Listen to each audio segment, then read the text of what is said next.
कानपुर की ordnance factory में काम करने वाले एक कर्मचारी को यूपी एटीएस ने इस आधार पर हिरासत में ले लिया है कि उसके संपर्क पाकिस्तान की एक महिला एजेंट नेहा शर्मा से थे।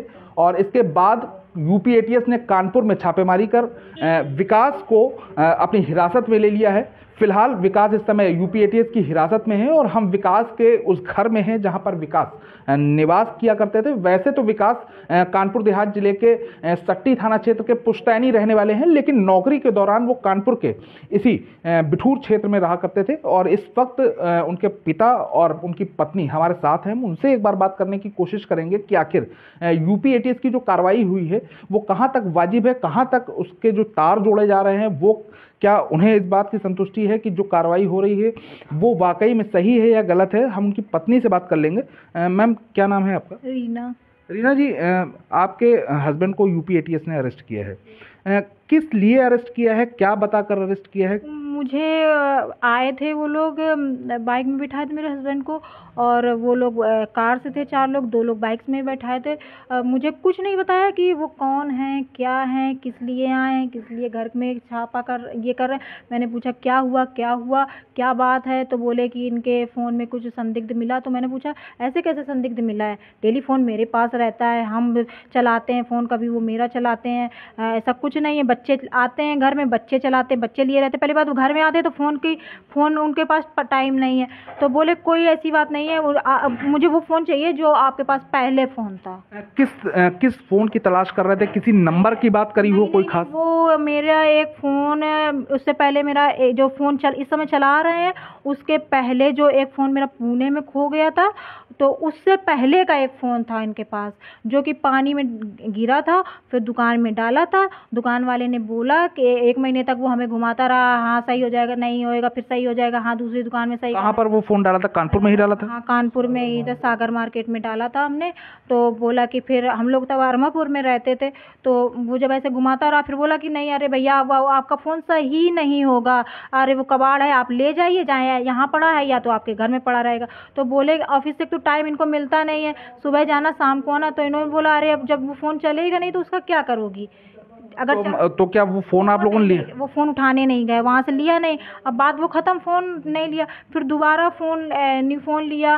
न्यू फ़ोन के बाद फिर हम लोग घूमने, मतलब ये ऑफिस के काम से गए तो हम लोगों को भी लेके गए। तो जिस तरीके के आरोप लगाए जा रहे हैं गलत है वो, क्योंकि वो पहले आए थे, पहले वो फ़ोन मांग रहे थे। फिर इन्होंने रात में जब इनको वो फ़ोन नहीं मिला है तो इन्होंने एक मनगढ़ंत अपनी एक कहानी बना दी कि ये मतलब जिस फ़ोन को यूपी एटीएस मांग रही थी, वो फ़ोन आपके पास कितने साल पहले था? मेरे साथ वो 2-3 साल पहले। 3 साल पहले था। उस फ़ोन को आपने नहीं उठाया? नहीं, दुकान से नहीं उठाया, और वो वही फ़ोन मांग रहे थे। और फिर बोले कि आपका एक फ़ोन और खो गया था, वो भी फ़ोन मांगने लगे। जब वो दोनों फ़ोन मेरे पास हैं नहीं, अगर उससे कुछ चीज़, मतलब उससे कोई घटना घट रही है, मान लो कि उस फ़ोन को दुकान वाले ने रेडी करके सही करके किसी और को बेच दिया, उसमें यही जो इनका व्हाट्सअप चला के किसी से चैटिंग की, और चैटिंग करके उसमें इनके फ़ोटो वगैरह थी, ऑफिस के सारे डॉक्यूमेंट्स की फ़ोटो कापी थी, जो बनाते हैं पार्ट वगैरह उनकी फ़ोटो रहती हैं, तो वो तो उसका तो मिसयूज हो सकता है ना। और जो फ़ोन पुणे में खोया था वो भी 4-5 दिन मतलब खुला रहा था। उस फ़ोन के लिए कभी कोई एफआईआर आपने उस समय? वो जब वो पुणे में नहीं हुई थी, फिर यहाँ आए थे, तब यहाँ पे ऑनलाइन एफआईआर वो वाले फ़ोन की थी। पर वो वाले फ़ोन की एफआईआर क्यों इसलिए नहीं की, क्योंकि दुकान वाला बोला कि वो मतलब सही नहीं हो सकता है। तो क्या उस दुकानदार के बारे में कोई जानकारी आपने एटीएस को दी है कि कहाँ पर मोबाइल दिया था? उन्होंने, वो आए बोले इससे पहले जो फ़ोन था वो दीजिए, और हमने बोला कि वो तो मेरा पुणे में खो गया। फिर बोले उससे पहले जो फ़ोन था वो दो, तो मैंने बोला वो फ़ोन बच्चे ने पानी में डाल दिया था। मेरा बेटा तब 1 ही साल का था, बहुत ही छोटा था, तो उसने पानी में डाल दिया था, तो इस वजह से वो दुकान वाले से सही नहीं किया हो। अच्छा, घर से कोई दस्तावेज किसी प्रकार के ले गए हों? फादर हैं हमारे साथ विकास के, हम उनसे बात कर लें। सर, किसी प्रकार की कोई घर से कोई दस्तावेज ले गए हों? नहीं, मैं नहीं था, मैं आज ही आया हूँ। अच्छा, आप आज ही आए हैं, तो आप गाँव में रहते हैं? जी हाँ। तो कहीं कोई संपर्क किया इनके अधिकारियों से जहाँ पर ये जॉब? नहीं, कुछ नहीं भाई, इनके यहाँ कल शाम का मैटर हुआ है भाई। वो लोग फैक्ट्री गए होंगे और फैक्ट्री से उनको यहाँ ले आए, घर में पूरा रिसर्च किए और बोले कि इनको पूछताछ के बाद अभी हम छोड़ देंगे, कह के चले गए। अपना एक नंबर इन्होंने मांगा होगा तो नंबर दे गए, और जब नंबर लगाते रहे होंगे ये तो आवाज़ नहीं आ रही, इसे कतर करके उसने बात नहीं की, और ब्लैंक पेपर पे इनके साइन करा ले गए तो उन्होंने मना किया होगा, बोले नहीं। मतलब एकदम से टॉर्चर जैसा करने लगे, अरे साइन करो, साइन नहीं करोगी, अरे अभी मुझे जाना है, मुझे जाना है, वो फिर इनको छोड़ने भी आना है, एक तो इनका संदिग्ध मिला है। तो एक्चुअली फिलहाल दबाव बनाने का भी प्रयास किया गया इस तरीके से परिवार की कहना। सर एक बात और, आपके बेटे ने पढ़ाई कहाँ से की थी? ये इंटर तक हमारे यहाँ गाँव में रह के गौरीकरण कॉलेज से पढ़े हैं, और इंटर के बाद बीटेक इन्होंने बांदा से किया था। अच्छा। कोई जिस तरीके से ये बता रहे हैं कि पाकिस्तानी एजेंट है, महिला, उससे बेकार की बातचीत है। अच्छा। ये सब तो अब आप लोगों की तरफ से क्या कदम उठाए जा रहे हैं? भाई हमारी तरफ से क्या भाई, अब देखो कुछ निष्कर्ष निकले। कोई संपर्क किसी से किया आप लोगों ने कि किसी प्रकार? कुछ नहीं भाई, अभी किसके यहाँ संपर्क कर रहे हैं? तो कैसे मतलब कैसे आगे बढ़ेंगे आप? भाई जब ये ले गए हैं भाई, या तो कहीं अदालत में पेश करेंगे, कुछ करेंगे भाई, अपने पास तो नहीं रखे रहेंगे। तो जब कुछ मालूम होगा तभी कुछ होगा। और ये एजेंट फेजेंट वाली बातें ये सब बकवास हैं।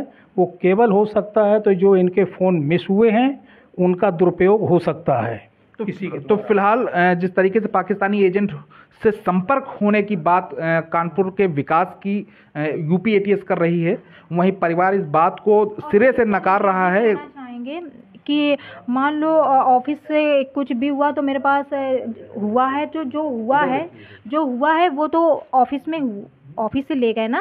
मेरे पास किसी ऑफिसर का फ़ोन नहीं आया, ये नहीं आया कि क्या हुआ किसी से नहीं। हमने जिससे ऑफिस में आपने बात करने की कोशिश करी, जैसे इनके साथ के लोगों की बात की तो उन्होंने सीधे बता दिया कि भाई हमको कुछ नहीं बताया, बोला कि कर्नल से बात हो रही उनकी, पर उन्होंने कोई भी वो नहीं दिखाया।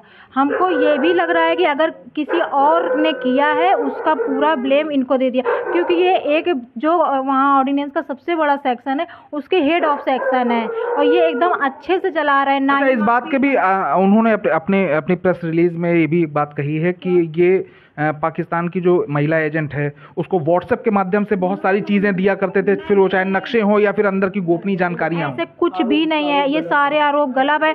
एक में दे रहे हैं कि लूडो खेलने के माध्यम से, जब लूडो कोई हमारे यहाँ ये सब चीज़ें अलाउ ही नहीं है कि गेम खेल रहे हैं, ये सब चीज़। आगे की क्या कार्रवाई रहेगी? आगे की हम तो पहले ये कहना चाह रहे हैं कि जो जिसने ये किया है पहले एकदम हो कि ये किसने किया है, कि वो जो फ़ोन मिस हुए उससे हुआ है। आप उनका फ़ोन चेक करिए कि उनके फ़ोन से ही हुआ कि मतलब ऐसे ही कुछ भी, फ़ोन मिस हुए या किसी और कोई और ऑफिसर ने किया हो, वो पूरा इनके ऊपर साजिश हो रही है। क्योंकि ये एक सेक्शन को बड़े अच्छे से चला रहे हैं, अच्छे से वर्कर्स को सब दे रहे हैं। कितने साल से नौकरी कर रहे थे? 14 साल। तो फिलहाल जो परिवार है वो अपनी अलग अलग प्रतिक्रिया दे रहा है।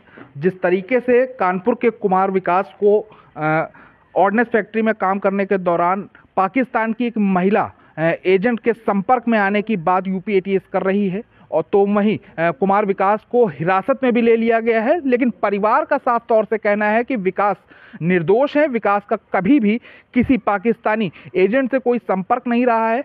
एटीएस जिस मोबाइल फ़ोन की रिकवरी करना चाह रही थी, एटीएस जिस मोबाइल को ढूंढ रही है, वो मोबाइल पिछले 3 साल पहले ख़राब हो चुका था, उसे रिपेयरिंग के लिए दिया गया था, और दुकानदार जिस दुकान पर जिस शॉप पर उस मोबाइल को दिया गया था वो उसे पूरी तरीके से कंडम घोषित कर चुका था। फिलहाल परिवार का कहना है कि वो मोबाइल इनके पास नहीं, लेकिन हो सकता है कि उनके उस मोबाइल से दुरुपयोग करके किसी न किसी तरीके से उन्हें फंसाने की साजिश की गई हो।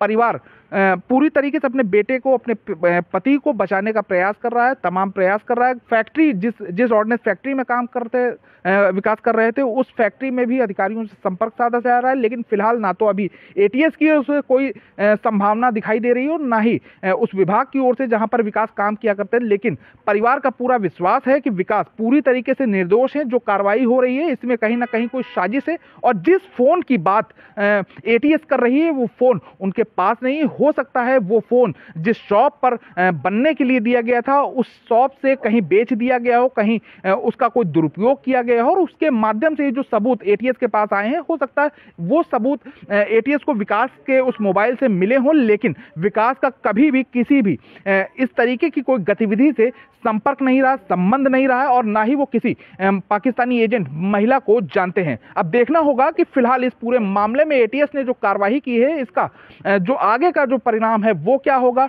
विकास के खिलाफ कितने सबूत मजबूत मिलते हैं, क्या विकास जो एटीएस की जो निगरानी है, जो एटीएस की जो पूछताछ है उसमें विकास क्या कबूलते हैं और एटीएस को क्या हाथ लगता है, ये देखने वाली बात होगी।